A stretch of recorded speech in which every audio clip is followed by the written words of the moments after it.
Greetings, everyone. This is Rock and Roll Spot Convention with the Weekly Comic Run Up. We've covered this week's X-Men books, as well as our offering from Boom Studios. Now it's time to move on to this week's Avengers books and Star Wars 2. Kicking things off, we've got She-Hulk, number 10. Where we left off,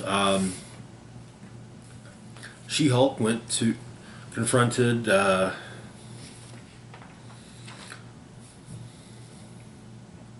Mark and April,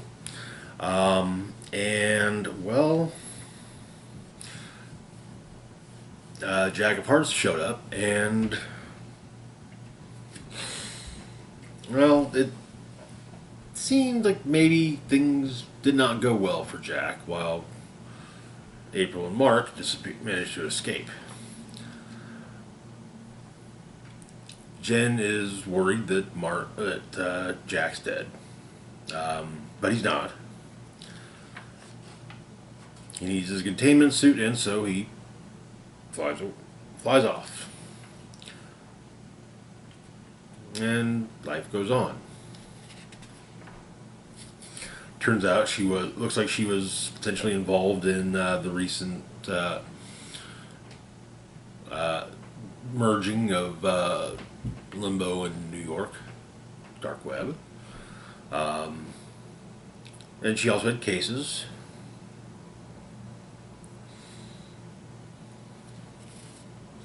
But she's feeling down, obviously. But Patsy Walker shows up, a bottle of wine, and Jen tells her what's going on, including that, yeah, she hooked up with Jack of Hearts.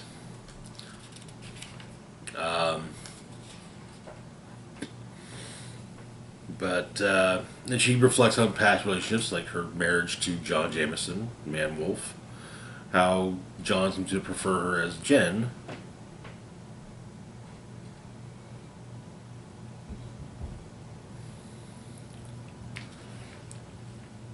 And while Wyatt Wingfoot seemed to be totally fine with her being with Jen and She-Hulk, there was more of a commitment to doing good than to being hero types than each other's. So, but whereas with Jack, she felt like she could be both Jen and She-Hulk. She could have it all, basically. We also get the Doombot's court date. He's acquitted of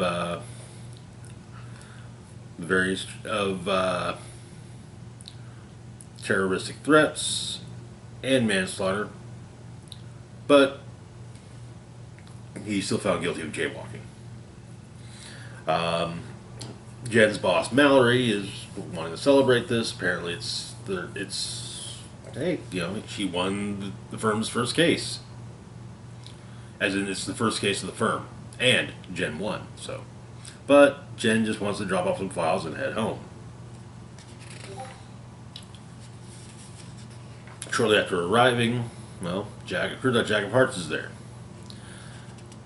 He advises Jen not to get close, but he didn't contact her because, first he went off into space, exploded a bit, and pulled himself back together, and,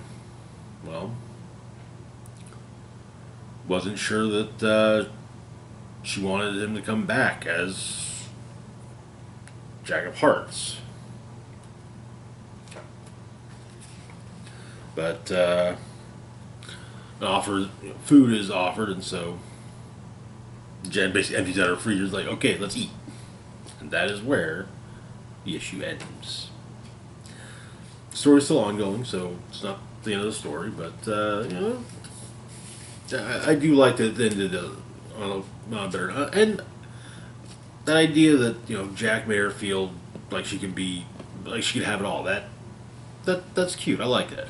It's an important thing to have a partner that makes you feel like you can be all that you are, not just focused on a specific aspect of who you are and just kind of push everything else to the side.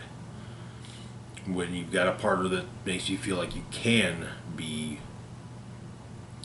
all that you are, it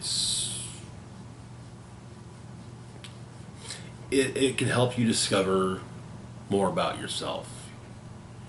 And yeah, that's great. I don't know. I have no idea where things are going to go with She-Hulk. We'll have to keep reading. So anyway, moving on though to our next book, we've got Thor number 31. Where we left off. Oh.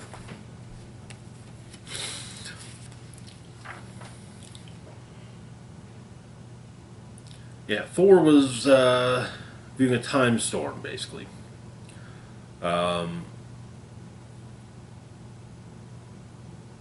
And Odin, well, his spirit, which inhabits Mjolnir, is trying to get Thor to leave.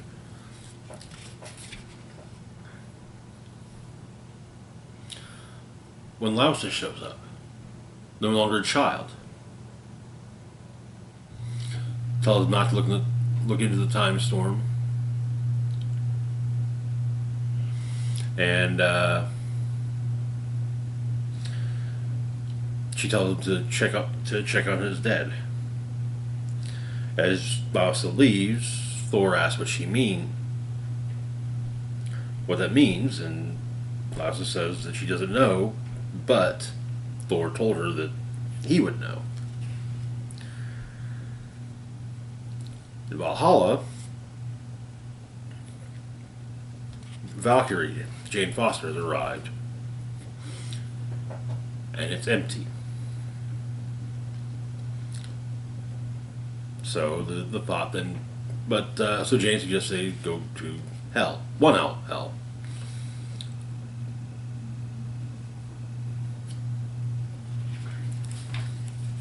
Though hell is also empty,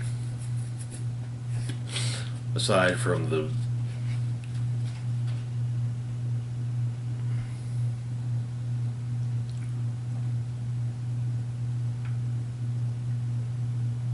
Valravans.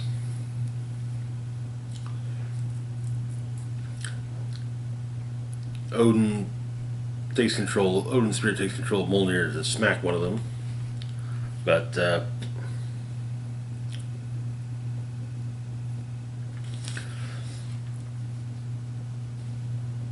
he gets their obedience, at least for a moment, when a monster shows up.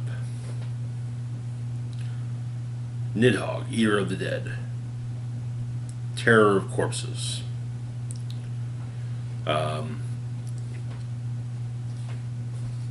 Thor lets Mjolnir fly, and, well, seemingly, Nidhogg eats it.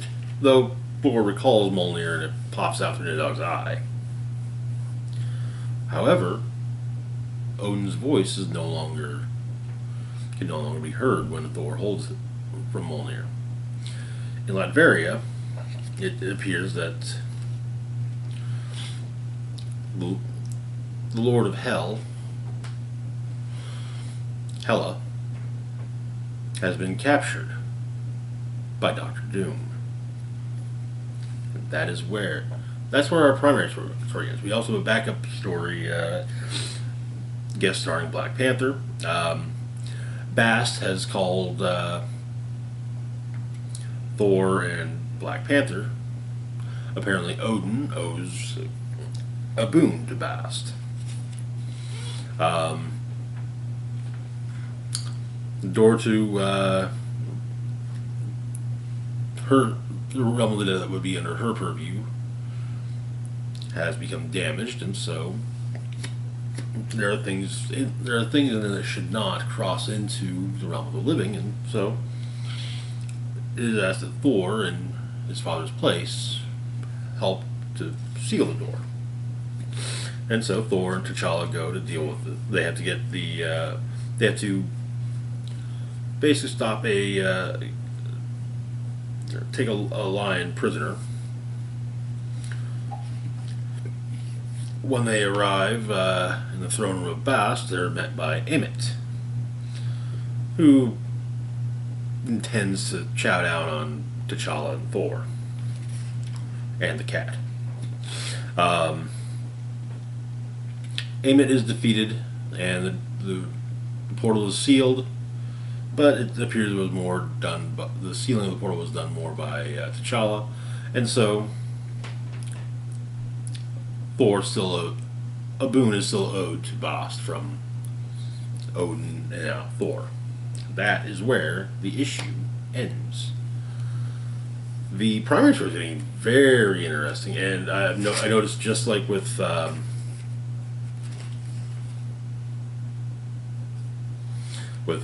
last week's Hulk, it appears that Donny Cates likely had an outline for the story, which current writer what is the Torun Grönbeck is going off of. While much like how with Hulk, the writing of the last issue was credited to both Donny Cates and series artist Ryan Ottley, who was finishing up the run. But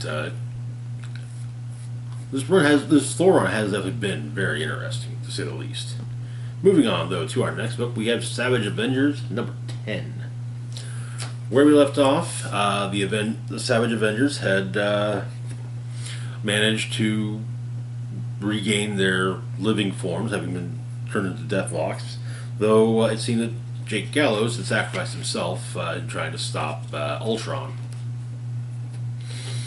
But Ultron's overall plan is to take Doom's time gauntlet and basically take over all of history.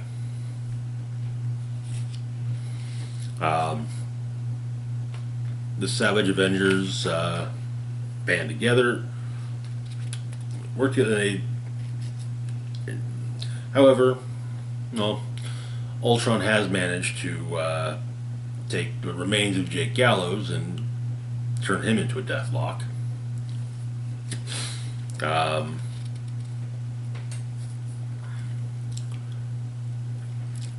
Cloak and Dagger profess their love for one another.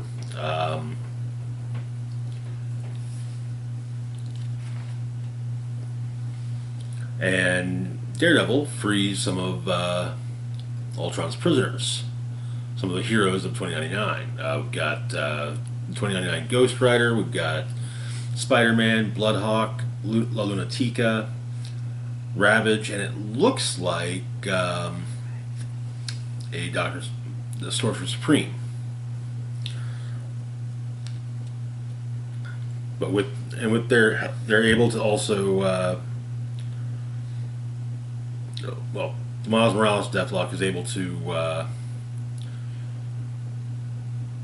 get Jake Gallows' humanity to reassert itself, and Gallows destroys the Time Gauntlet, and Ultron and the Deathlock, the Miles Morales Deathlock, duke it out. But the time Gauntlet, the portal's still open and holding, it seems. So using a web shooter, which Miles is able to grab the Deathlock arm that Alchemax has from when he first arrived in the present, and basically make it so they can't use it to basically bring about this futurist nightmare. However, and the Savage Avengers go through, end up back in the present. Seemingly, the Miles Deathlock is destroyed, though it ends up outside of time, seeing the Watcher. And the Watcher manages to return Miles to being Miles and sends him back to his specific Earth,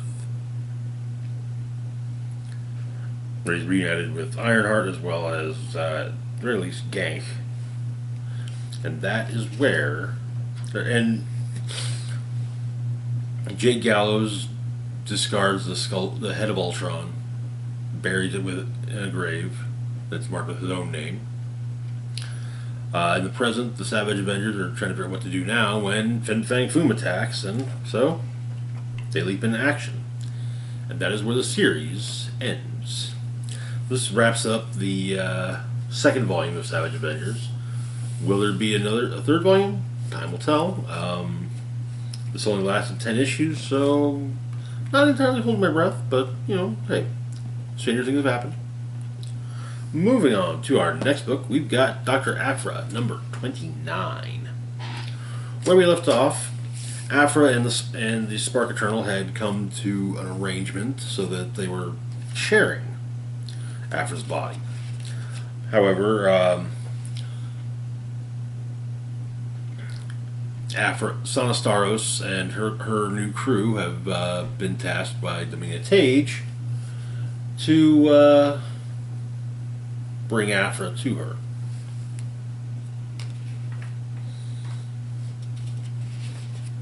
So we open with a flashback to the which explained as long ago on the planet Pier 9.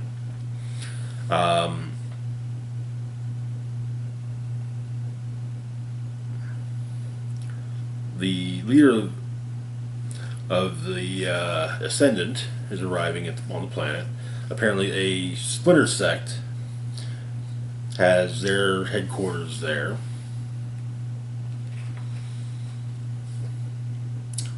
Led by Illith, who was the left hand of the Ascendant.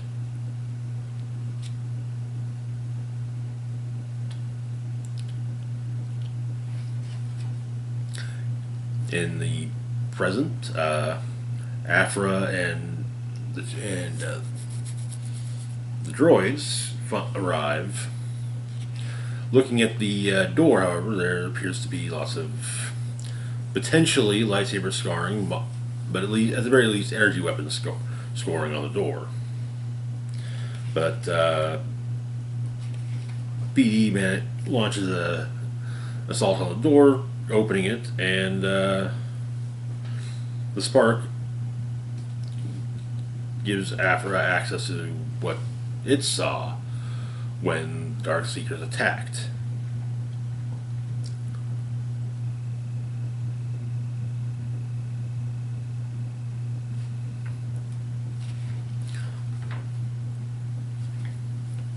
Turns out that Illith was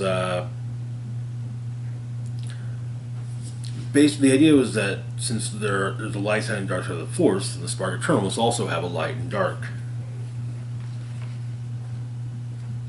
And while performing I don't want to say sacrifice, but performing what would be necessary for this, for the spark to have both light and dark, the Darkseekers attacked.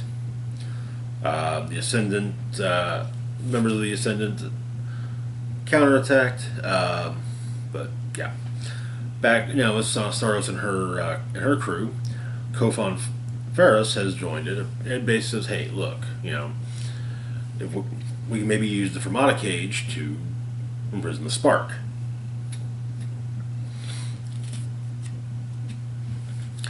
But the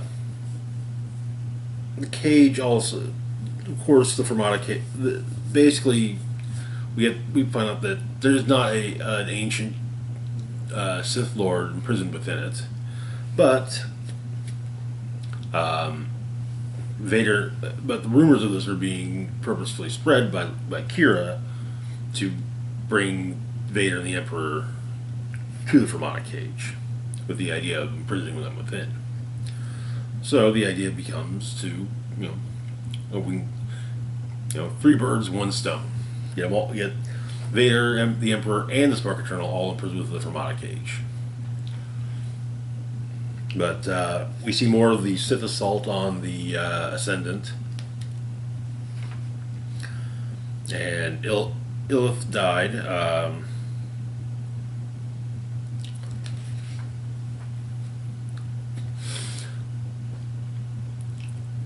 But part of her Spark Eternal was left behind, and Aphra pulls it out, and the spark then inserts it into itself,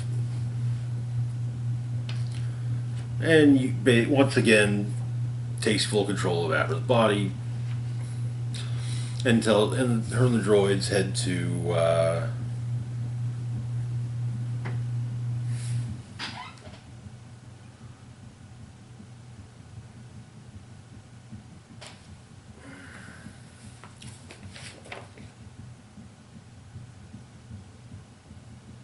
Amexine Station, and that is where the issue ends. I imagine that soon we will be, Aphra will be free of the spark. We'll have to see how that all plays out. Moving on, though, to our last book for the moment, we have Yoda, number 4. So,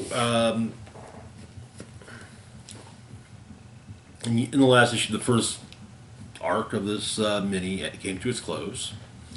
And yes, as you can tell from the cover, Yoda, this issue does involve the return of Yoda's Padawan, Count Dooku. So, we have a brief interlude on Dagobah. Presumably, Qui-Gon's Force Ghost is attempting to speak with Yoda.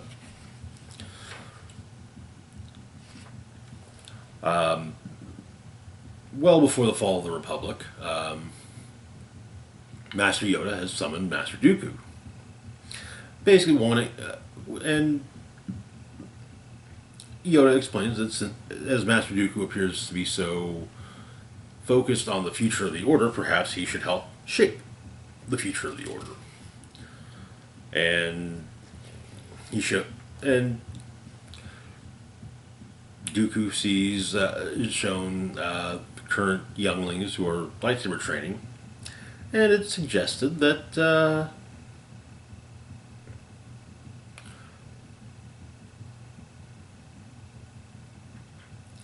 perhaps Master Dooku might help with some lightsaber training, and including a demonstration. And the demonstration is a mock duel between Yoda and Dooku.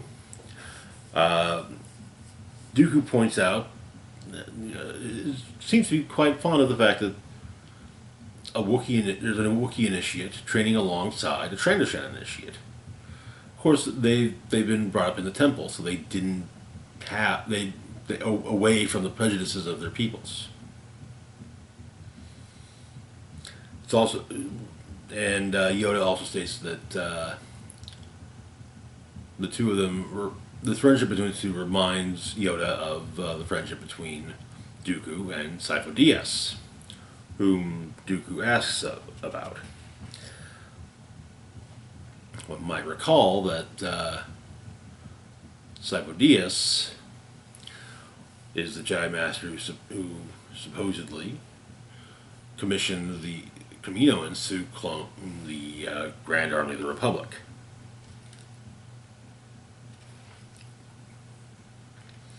But while meditating, Krish, the Wookiee initiate, has visions of Yoda speaking to other Wookiees being hunted down by Trandoshans, and a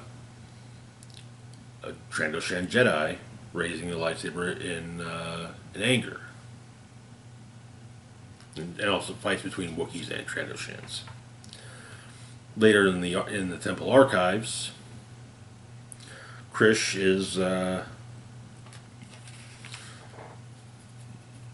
wanting to trying to find ways to interpret his vision, and tells Dooku of it. Though Dooku states that the Jedi often do not look kindly on such visions, even less so on those who choose to act on them. He further suggests that states that many would tell Krish that he was likely to be led astray by focusing on potential events. Though Dooku states that whatever it is the Force has shown Krish, he would suggest that Krish tell no one for the moment, not even Master Yoda. and it appears that Krish is being a bit colder towards his fellow initiate, the Trandoshan. That is where the issue ends. Is it possible that perhaps Dooku is already beginning to, at this point in time, he's already starting to move down the path towards becoming the Sith Lord Darth Tyrannus?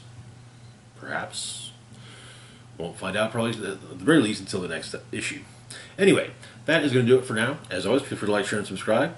Links to my Facebook, Twitter, Patreon, and PayPal can be found in the description box down below. This is Rock and Roll Spock signing off saying, live long and rock hard.